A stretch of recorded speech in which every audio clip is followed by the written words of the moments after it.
पुढची बातमी आहे काँग्रेसचे नेते विजय वडेट्टीवार यांच्या आरोपांची। चंद्रपूरमध्ये काँग्रेसमधला जो अंतर्गत वाद आहे तो पुन्हा एकदा चव्हाट्यावरती आलाय आणि विधान परिषद निवडणुकीमधून माघार घेणारे काँग्रेसचे उमेदवार शैलेश अग्रवाल यांनी काही गंभीर असे आरोपही केलेत। काँग्रेसच्या एका नेत्यानं विरोधकांकडून घेतलेले 5 लाख रुपये प्रत्येक नगरसेवकाला वाटल्याचा आरोप अग्रवाल यांनी केला होता।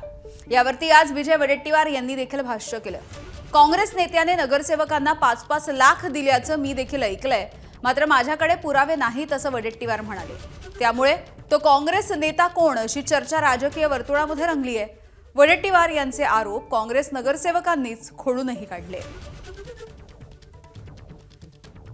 चंद्रपूर जिल्ह्यामध्ये एक 40-45 लोकांना काँग्रेसच्या एका नेत्यांनी 5-5 लाख रुपये वाटल्याची चर्चा ही जोरात चंद्रपुरामध्ये होती। काही पत्रकारांनी मला विचारले, मला काही त्या संदर्भातले माझ्याकडे पुरावे नाही, त्यामुळे ही चर्चा आली कुठून आणि झाली कुठून हे मला सांगणं उचित होणार। अशा पद्धतीचा कुठलाच पैशाचा देवाणघेवाण कुठल्याच नगरसेवकांसोबत झाला असं मला वाटत नाही। किमान आमच्यासोबत तरी आम्ही तरी या पूर्ण एपिसोडचे लाभार्थी मुळीच नाही। चंद्रपूर महानगरपालिकेमध्ये असा प्रकार तर घडलेला मुळीच नाही। वडेट्टीवार साहेबांनी जर अशा पद्धतीचं स्टेटमेंट केलं असेल तर कदाचित त्यांनी नक्कीच याच्यावर अभ्यास केला असेल, मगच साहेबांनी अशा पद्धतीचं स्टेटमेंट केलं असलं पाहिजे असं मला वाटतं। मला आश्चर्य वाटतं की मग त्यांच्या नगरसेवकांनी पैसे घेतले असेल तर जय भवानी जय शिवाजी म्हणत तुम्ही आपल्या कार्यकर्त्यांना निष्ठा शिकवा ना। असे विकाऊ कार्यकर्ते घेऊन जर पक्ष चालवले जात असेल तर याला कोण जबाबदार राहील?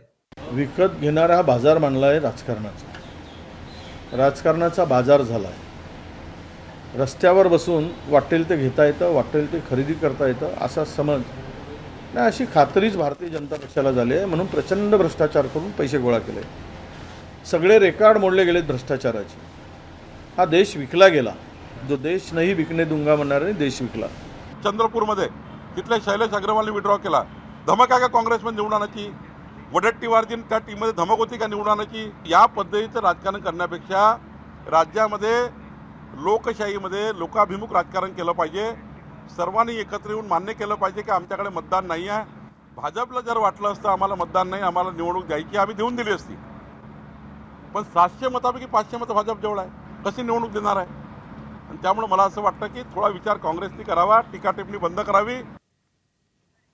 विधान परिषदेमधल्या घोडे बाजारावरून विजय वडेट्टीवार यांनी तीव्र असा संतापही व्यक्त केलाय आणि टीका करत असताना त्यांची जीभ देखील घसरलेली आहे। बघूया।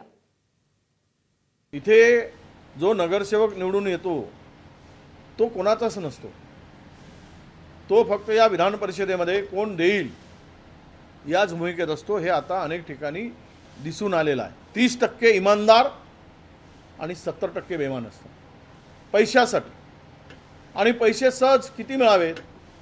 5 लाख, 10 लाख, 15 लाख? अरे काय धंदा करून ठेवला आहे राजकारणाचा?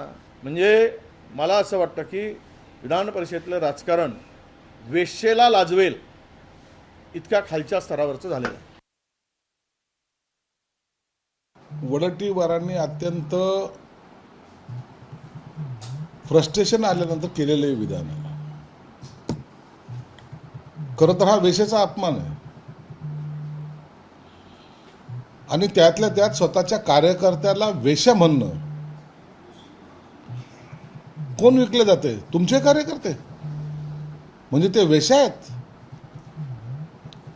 कमीत कमी एखादा गोष्ट सांगताना किंवा बोलताना याचं भान ठेवलं पाहिजे।